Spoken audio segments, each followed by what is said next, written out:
देशको बलिदानले आज त स्वतन्त्र नेपाली भाषा छ। कमसेकम तिनीहरूको योगदानको त कदर गर्न सिक। कति इतिहासकै वीर योद्धाहरूको बखान गर्ने, वर्तमानमा आर्मीहरूको के योगदान छ? समयअनुसारको योगदान हुन्छ नि। इतिहासमा मुलुकको रक्षाको लागि होमियो, लडियो। अहिलेदेखि नै देशको विकास निर्माणको काममा लागिरहेका छौँ र भविष्यमा परिआए पुर्खाहरूले जस्तै वीरगाथा फेरि दोहोऱ्याइन्छ। ओइ रवि, तेरो विकट गाउँ जुम्ला सडक बाटो पुग्यो, मोटरमा फर्किन्छस्। बेसिस त्यो सबै आर्मीको योगदान हो। यस्ता योगदान त धेरै छन्। धेरै ठाउँमा नेपाल आर्मीले बाटो घाटो, पुल, अस्पताल, विद्यालय बनाएका छन्।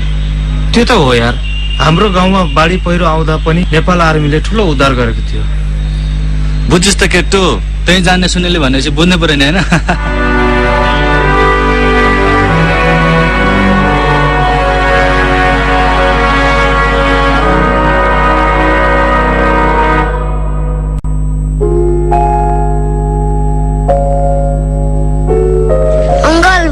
Ball dinu na.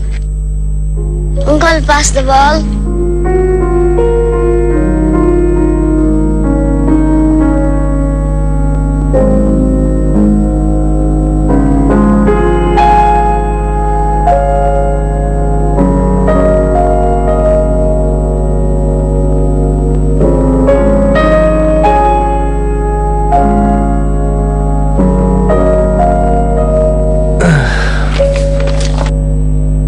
भनेपछि तिमी पनि सैनिक सेवामा जाने भयो?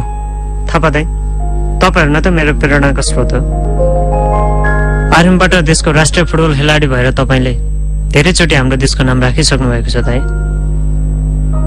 देशको लागि लड्नु र खेल्नु उस्तै हुँदो रहेछ। के गर्नु, जिन्दगीभरि खेल्ने मन थियो तर खुट्टाले साथ दिएन।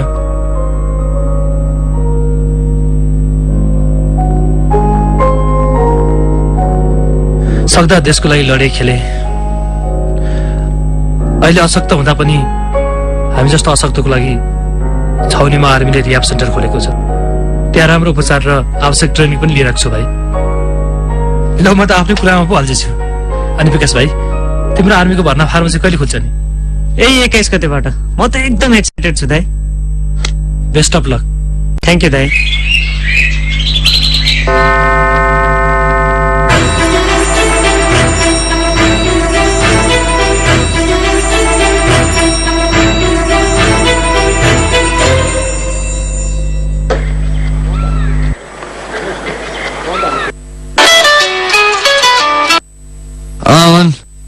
के हेलो, यहाँ छुट्याइज म एक्लै भइरहेको छु यार, एकदम बोर भइरहेको छ। छुट्याइज न।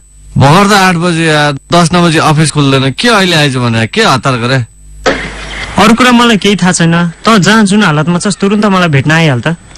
म यार इन्टरनेसनल हालतमा छु यार।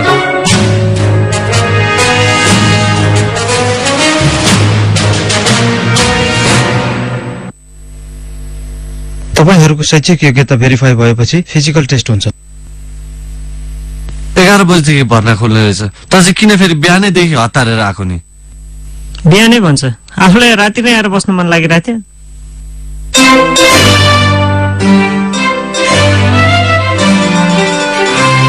यस्तो राम्रो राम्रो क्याप्टेन साहबहरू देखेर मलाई त आर्मी जोइन हुन मन लाग्यो नि त। लन्डन छोड्दिनु क्या हो? महिलाहरूलाई ब्युटीको रूपमा मात्र नहेर्न, अब उनीहरू गहन जिम्मेवारी पनि पूरा गर्छन्।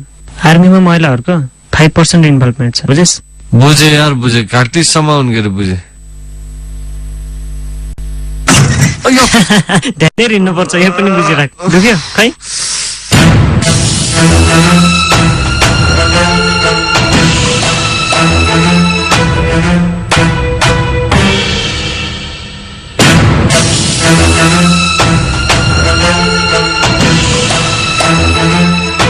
Height 5 feet 3 inch pass.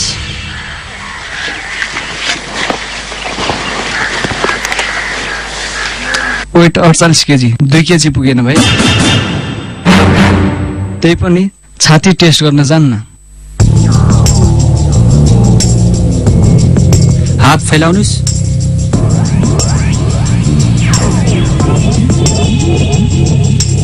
फेरि सास लिनुस्।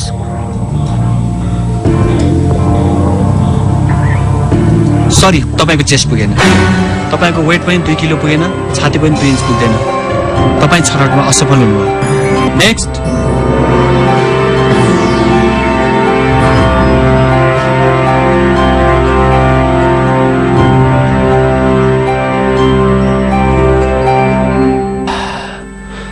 च्याउ यार, तेरो चेस्ट वेट नै पुगेन। गल्ती मेरै हो, म फिजिकली फिट भएर बस्नु पर्थ्यो। त काम गरेर पढिरहेछस्, फिट हुने टाइम पनि त पाउनु पर्यो नि। यो आर्मी सार्मी छोड्दै यार, बरु म ड्याडीसित कुरा गर्छु, हामी दुवैजना लड्न जाउँ। जब 2 किलो वेट र केही इन्चले मेरो लक्ष्यलाई रोक्न सक्दैन। मेरो पहिलो प्रयास असफल भयो। उमेरको हदले अर्को 1 वर्षसम्म लड्न पाउँछु। नेक्स्ट टाइम भरमग्दो प्रयास गरेर अवश्य सफल हुन्छ, बुझिस्?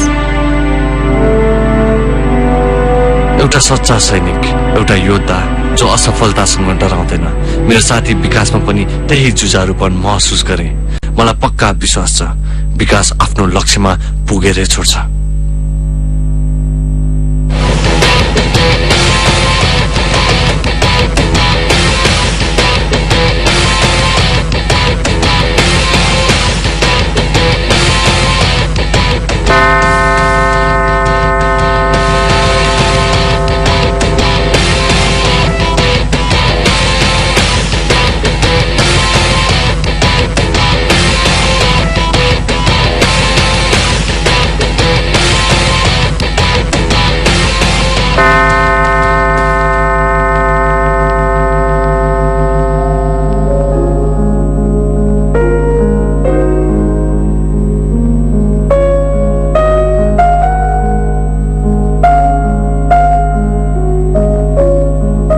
बिहान कलेज, दिउँसो अफिसको काम अनि बेलुका फेरि पढाइ।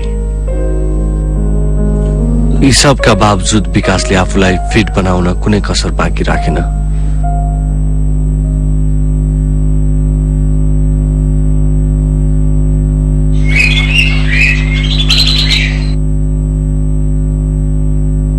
कति गरेर भने कति गरे, खाली गरेर मात्र ज्यान बन्दैन नि। ला केरा खा, ज्यान बढा, चेस्ट बढा। के हो, आर्मी बन्न त गाह्रो हुन्छ कि क्या हो?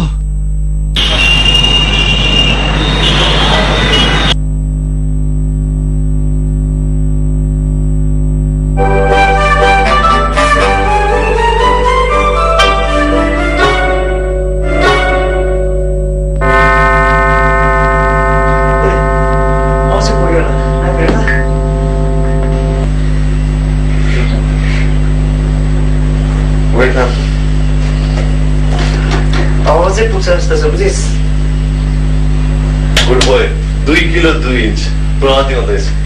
तेरो पाइलाहरू लक्ष्यतिर बढ्दैछ यार।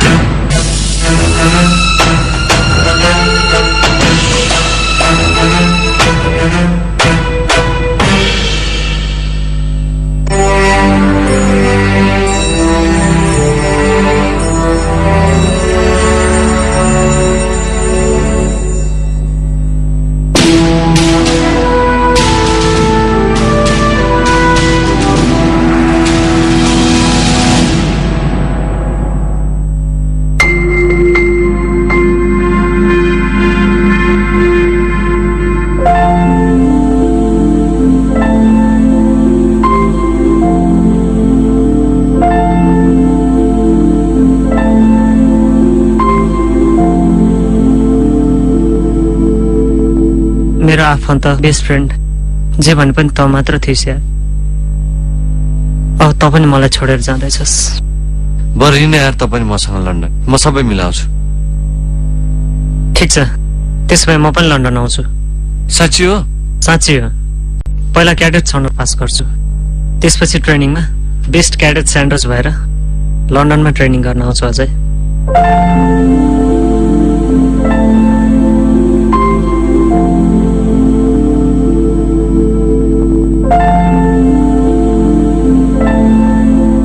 भविष्यप्रति हामी दुवै नै एम्बिसियस थियौं।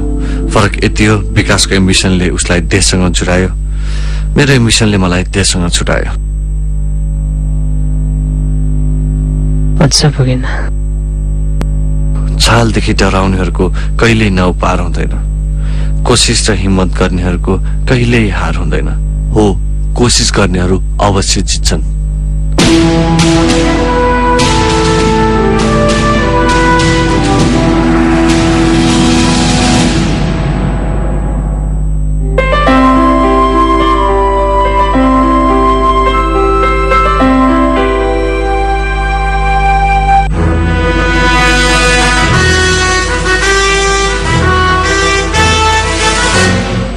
नसुती चार प्रहर खुबै शीतल रे बलभद्र कुँवर।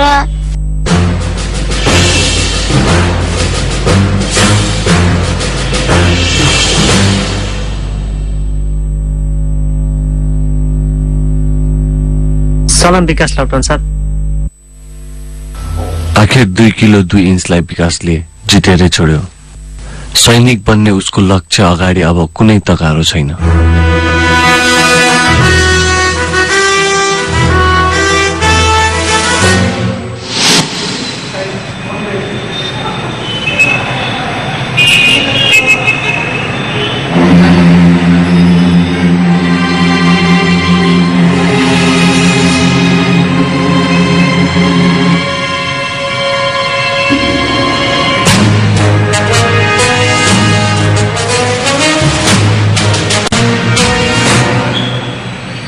होइन के भएछ यहाँ?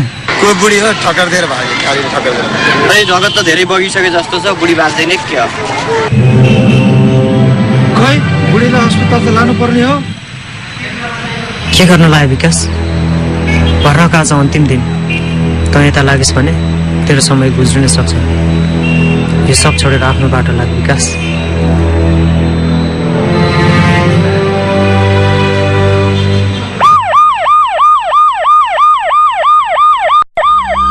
सर, प्रेसर साह्रै लो छ। आइसी उहाँको आफन्त कोही छ? आफन्त हुनुहुन्छ। तपाईँ उहाँको छोरा हो? अनि के नाता पर्छ त? एउटा आमाको छोरासँग जे नाता पर्छ त्यही मान्नुहोस् न। सिस्टर, आमालाई मिली ब्लड ग्रुप तुरुन्तै मगाउनुहोस्। हस्।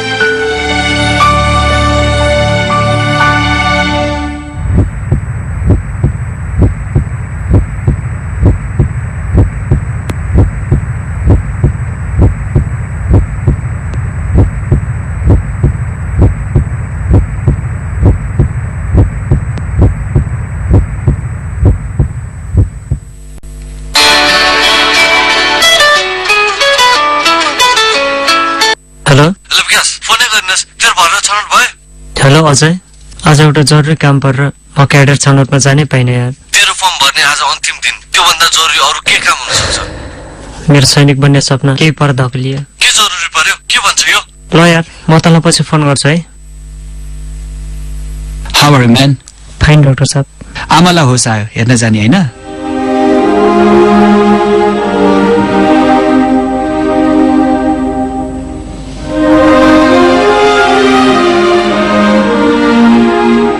आमा,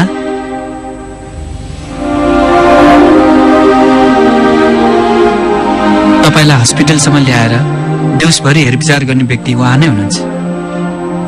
उहाँले आफ्नो रगतसम्म दिएर तपाईँलाई नयाँ जीवन दिनुभएको छ। आमा, धन्य छौ बाबु। तिमीहरू जस्तो छोरा हुन्जेल कुनै पनि आमा असहाय हुँदैनन्। अनाथ थिए, आमाको सेवा गर्ने मौका पाएँ, मेरो भाग्य हो। Good boy, keep it up. बाबु, तिम्रो मनको इच्छा भगवानले पूरा गरून्।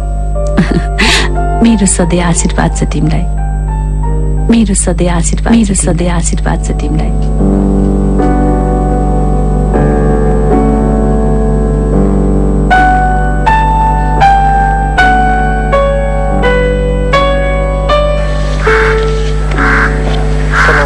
नमस्ते नमस्ते।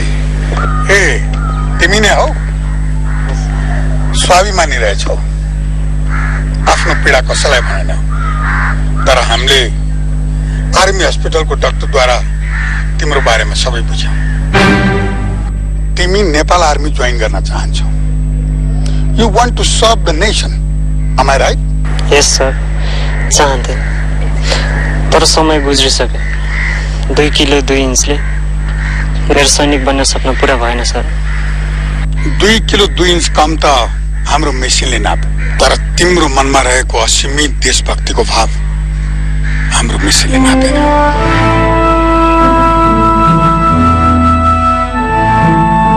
वर्दी लगाएपछि सबै सैनिकले आफ्नो धर्म पालना गर्दछन्, तर तिमीले त बिना वर्दी नै सैनिक धर्म निभाइरहेका छौ विकास। आफ्नो स्वार्थ भुलेर एउटा असहाय आमाको सेवा गर्यौ। अब तिमीले नेपाल आमाको सेवा गर्ने बेला आएको छ। तर सर हिजो 18 गते फर्म भर्ने अन्तिम मिति होइन र? तिमी झुक्क्यौ विकास, हिजो अन्तिम मिति होइन, आज हो। Get ready, boy. Best of luck.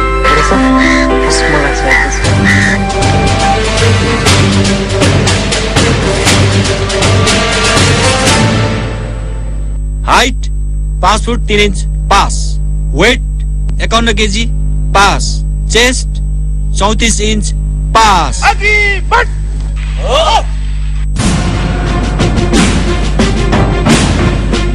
Nepal आर्मीमा रहेका विकास जस्तै कैयन देशप्रेमी सैनिकहरूले नेपालीहरूको साझा सम्पत्ति नेपाली सेना समृद्ध छ र यो साझा सम्पत्ति विशाल, विस्तृत र मजबुत थियो, छ र सधैँ रहनेछ।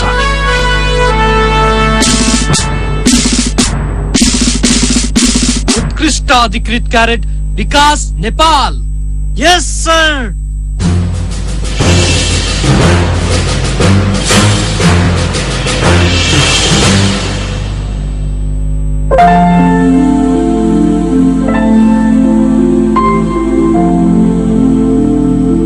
साँच्ची नै आफ्नो देश छोडेपछि देशको माया थाहा हुँदो रहेछ। अब म पनि विकासले जस्तै आफ्नो क्षेत्रबाट मुलुकको सेवा गर्छु। जय मातृभूमि, जय देश।